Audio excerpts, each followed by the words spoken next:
well, Australia led the world in letting women vote, and now our country should lead the world in letting young people aged 16 and 17 vote. Yeah. Last week, the New Zealand Supreme Court found that it was discriminatory and a breach of human rights to deny 16 and 17-year-olds the right and the opportunity to vote.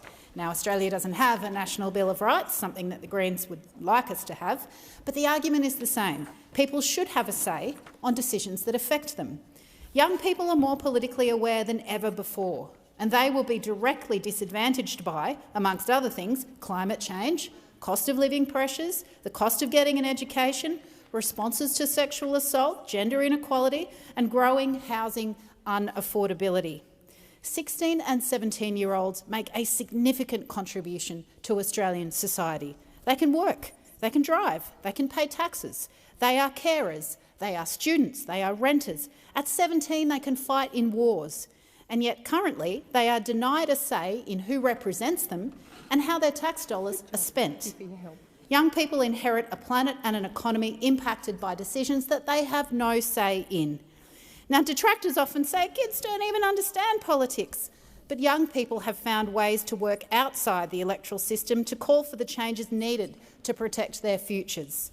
From the school strikes for climate and legal action on whether the Environment Minister owes kids a duty of care, to young women signing petitions and meeting with politicians, crying out for decent consent education to drive down the rates of sexual assault amongst their peers, to the young man I met last weekend, Ned Heaton, who at age 11 started a campaign to end plastic toothbrushes and replace them with bamboo toothbrushes. He's now 15 and has written a book, a great Christmas gift for kids who love oceans and nature. To globally, young women and young women of colour in particular leading the debate about climate action. Young people are already shaping the future in so many ways, and they deserve the right to vote from age 16. Young people deserve more of a say in politics, so it's going to take more than just lowering the voting age. We need more young people elected to Parliament to directly represent their interests and concerns. And until that happens, we here have a lot of work to do to meaningfully listen to and represent the voices of young people. We need to ensure that there's meaningful consultation with young people, and we welcome future contributions from the new Youth Steering Committee.